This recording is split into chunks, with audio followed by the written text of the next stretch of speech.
الحمد لله رب العالمين والصلاة والسلام على سيد الأنبياء والمرسلين نبينا محمد وعلى آله وصحبه أجمعين. ما بعد، يقول الله عز وجل: ولنبلونكم بشيء من الخوف والجوع ونقص من الأموال والأنفس والثمرات وبشر الصابرين الذين إذا أصابتهم مصيبة قالوا إنا لله وإنا إليه راجعون أولئك عليهم صلوات من ربهم ورحمة. Allah subhanahu wa ta'ala tells us in these verses, and certainly we shall test you with something of fear, hunger, loss of wealth, lives, and fruits, but give glad tidings to the sabirin, to those who are patient, who, when afflicted with calamity, say, truly to Allah we belong, and truly to Him we shall return. They are those whom the salawat and the blessings are upon from their Lord, and it is they who receive His mercy, and it is they who are rightly guided, and those who are victorious. In this verse is something that is very relevant and appropriate to the situation and the difficulties that we are facing today. Many of us know what the apartheid terrorist state of Israel is doing to sometimes its own citizens and to others and to other countries. And we also see that this state, unable to live independent, reliant and leeching off of our dollars and our money, and how they are taking advantage not only internationally, but here, locally in the U.S., and taking advantage of our Muslim brothers and sisters overseas. And when Allah subhanahu wa ta'ala tells us that He tests us, that sometimes that test is direct, just like our brothers and sisters in Palestine and Lebanon are facing. May Allah subhanahu wa ta'ala aid them all, ameen. But it is also a test that we are facing here. And many of us, when we view our situation, we will look at it through that lens of how we view and how we deal with others. And one of the lenses that we use is how this nation and how this state is dealing with others. And if we find their acts to be oppressive, if we find their acts to be unjust, if we find their acts to be terroristic, if we find their acts to be evil, then we will be the first to speak up against it, and we will be the first to speak against them. And sometimes that's hard. Sometimes it's not easy. Sometimes there is a backlash. And sometimes we will face hardship, but it is upon us to understand that yes, Allah subhanahu wa ta'ala has tested some of our brothers and sisters with death. He has tested them with loss of life. He has tested them with loss of business. He has tested them with a loss of their rizq and their means of sustenance. And with us, He Azza wa Jal has tested us in how we are going to respond and how we should respond. And this is not to say that this is the only Muslim tragedy in the world today. I know and I see what is happening to our brothers and sisters in Sudan. I know and I see what is happening to our brothers and sisters in Yemen. I know and I see what is happening to our brothers and sisters in Syria, in Kashmir, and all over the Muslim world, and even outside of it. And may Allah subhanahu wa ta'ala aid them all, ameen. But if we have a situation where there is a clear oppressor, if we have a situation that is clearly targeting civilians, if we have a situation where they're clearly targeting children and mothers, and many who do not have anything to do with the conflict, then it's very clear on where their intention is and what it is that they are trying to do. And that they are trying to instill fear, which is the very definition of what a terrorist is. So it is upon us to be steadfast. It is upon us to be patient. It is upon us to understand that if their goal is to scare us, then we should not submit to that goal. The only thing and the only fear we need to submit to is the fear of Allah subhanahu wa ta'ala. And that can be challenging. And it can be hard. And it can be scary. But the reality is that there is a day that will be more fearful than that. There is a day where we will be more terrified than that, and that is when all of us have to stand in front of Allah subhanahu wa ta'ala. And some of us might ask, okay, well, what are we to do? What can we do? And my answer is always very simple. I don't like to overcomplicate things. I just want our hearts to bleed. That's it. I don't ask for anything else. I want our hearts to go out for our brothers and sisters. I want us to feel upset every time we see a Muslim being hurt. I want us to be upset that every time this man has to walk to the masjid, and every time he walks to the masjid, he sees the building in which his child is dead in. There is no excavation equipment for that building. He sees the arm hanging out of that building, and there is nothing that he can do about it. I just want our hearts to bleed. That's it. Because the moment we recognize that, and the moment we see that, and the moment we embrace our brotherhood, it becomes that much easier to make dua. It becomes that much easier to send money. It becomes that much easier to be part of the relief efforts that are happening to support our brothers and sisters. It becomes that much easier to be involved in political discourse. It becomes that much easier to be involved in protests. It becomes that much easier to be involved. And essentially, Allah subhanahu wa ta'ala, this is all He seeks from us and all He wants from us. It's amazing how He Azza wa Jalla, He says, وَكَانَ سَعْيُكُمْ مَشْكُورًا. It is your efforts that are thanked. We don't always see the results. And many of us, if not all of us, we won't see those results in this lifetime. But that's okay. Because Allah subhanahu wa ta'ala didn't put us here so that we could see those results. He put us here so that He would test us. Sometimes we forget. But this world is dar ibtila. This world is one of tests. And if we want a reward, the dar al-jaza, well, that's in the akhirah. It's not here. So don't lose hope. Don't. And sometimes we think that, well, Allah subhanahu wa ta'ala, when He talks about His victory, well, what does that victory actually mean and what does it look like?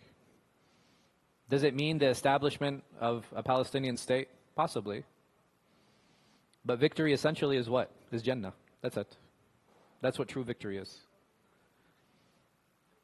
And if we can work and make an effort to Jannah, and what is that effort?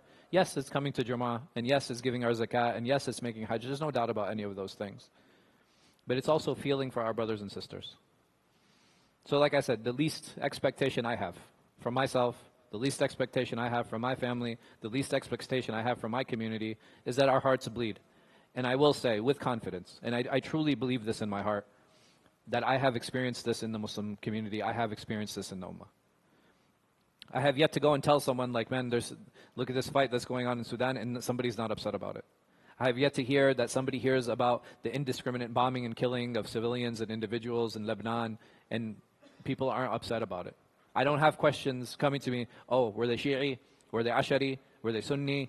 Nobody asks those questions. You know why? Because we are an ummah. And that is what a brotherhood is. Is that yes, we're different. Yes, sometimes we don't share values. Yes, sometimes we don't get along. But we will never tolerate our brothers and sisters getting hurt.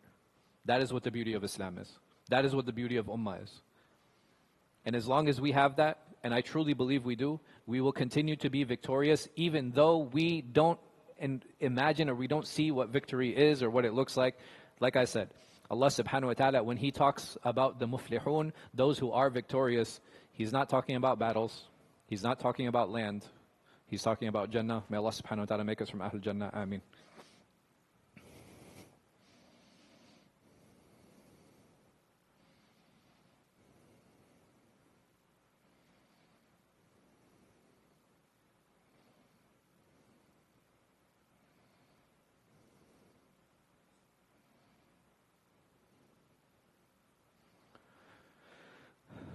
Alhamdulillahi Rabbil Alameen. والصلاة والسلام على سيد الأنبياء والمرسلين نبينا محمد وعلى آله وصحبه أجمعين أما بعد. يقول الله عز وجل إن الله يأمر بالعدل والإحسان وإيتاء ذي القربى واليتامى والمساكين. Allah subhanahu wa ta'ala, He orders us and commands us to be just.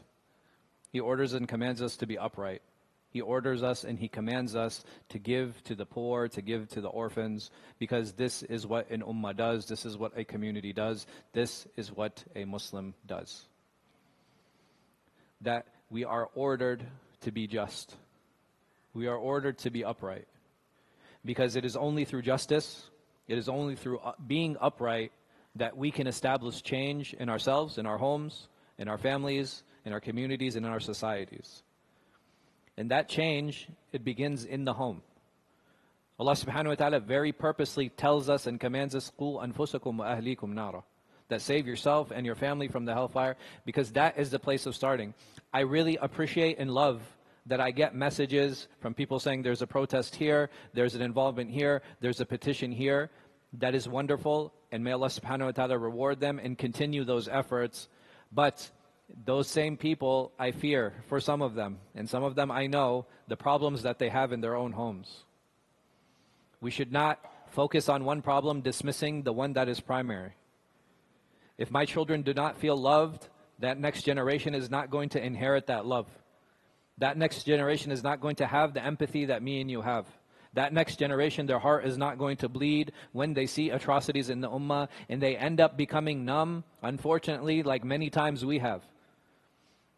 A lot of people will talk about October 7th and what happened on October 7th. October 7th was just one response from a series of responses of constant oppression, constant infiltration, constant stealing of land, constant abuse of others. And it was just that. It was one response of many. You can only push a people so much. You can only bottle a people so much. You can only squeeze a people so much until they react. And it's very unfortunate that you have the terrorist, apartheid Israeli state using that as a catapult, using that as a base to commit the atrocities that they're committing, completely ignoring all of the previous history. Allah subhanahu wa ta'ala orders us with adl. And if there were injustices and atrocities that occurred, then we're against that. But I will never, never, ever say that they have no right to respond. They have every right to respond. There's only so far you can push a people. There's only so far you can squeeze a people. There's only so far you can hurt a people. You cannot keep poking a bear and not expect it to respond. You cannot keep squeezing it into a corner. What about a human being? What about someone who has children? What about someone who's looking to make a business, someone who's looking to live their lives? How many years have Ahl Gaza been without electricity, been without water, been without food? This isn't something that started yesterday. We're going to take away all of these resources. We're going to take away your water. We're going to take away your food. Oh, why did you respond? Why are you getting upset? So childish. And they expect the world to take their side. And it's amazing, subhanAllah, how the world is not taking their side. It's amazing, subhanAllah, how the world is against them in this. Because at the very base of us as humans, we recognize injustice. We recognize oppression. And what is happening is injustice, and what happening is oppression. We should take this as a lesson in our own homes. That we never be unjust with our children, that we never oppress our wives. Otherwise, we could end up being just like that terrorist apartheid state, but within our own homes. Allah gives us lessons. He shows us things. And none of these things are shown by accident. Do we want our children to react to us in that way? Do we want them to view us in that same way? Do we want them to view us as someone who only incites fear, one who only oppresses and hurts others? We really need to ask ourselves that Allah subhanahu wa ta'ala has given us these opportunities. He's given us these chances. And someone might ask, okay, well, how am I to be good? What should I be? لَقَدْ كَانَ لَكُمْ فِي رَسُولِ اللَّهِ أُسْوَةٌ حَسَنَةٌ. That in the Messenger of Allah is a perfect example. If I want to know how to be a good father, I look to Rasulullah sallallahu alaihi wasallam. If I want to be a good husband, I look to Rasulullah sallallahu alaihi wasallam. If I want to be a good friend, I look to Rasulullah sallallahu alaihi wasallam. If I want to develop a better relationship with Allah subhanahu wa ta'ala, what do? I look to Rasulullah sallallahu alaihi wasallam. It's amazing how Allah subhanahu wa ta'ala has sent us all these rules. He sent us all these regulations. He's given us all these stories. He's given us all these insight. And the ultimate gift and the best gift He has given us is the beautiful Messenger sallallahu alaihi wasallam, saying that, okay, if you have problem understanding, if you have problem comprehending, if you have a problem acting this out, if you have a problem not knowing on how to carry this out or how to do this, how is this practical? Here, this is my gift to you, Rasulullah sallallahu alaihi wasallam. He is the perfect example. Follow him and you will learn and you will be guided. We have no excuse. Zero. There's no excuse for any of us on how to understand this deen, on how to implement it, because of how simple it is and the example that we have been given. Being kind, being upright, being honest, being trustworthy. These are all very simple characteristics. But many times it is our own ego that prevents us from being like that and as such. And it is only arrogance that allows me to hurt others, which is why when we look at the Israeli state, it's very clear that that is the pinnacle of ignorance, when you do not care about life at all. Right? It can get to that point. And may Allah protect us from arrogance. May He protect us from our own egos. We always need to have empathy. We always need to care for others.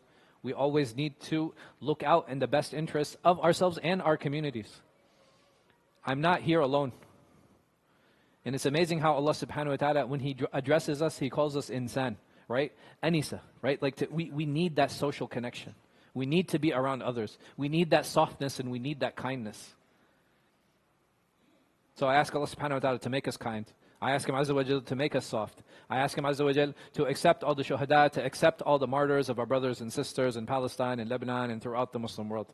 I ask Him Azza wa Jal to have mercy on all of those who have passed. I ask Him Azza wa Jal to give shifa, to give healing to all of those who are ill. I ask Him Azza wa Jal to help those who are in any type of financial difficulty out of it. I ask Him to help those who are in debt to be out of that debt. I ask Him Azza wa Jal to gather us in His paradise as He has gathered us here today. Wa aqimus salah.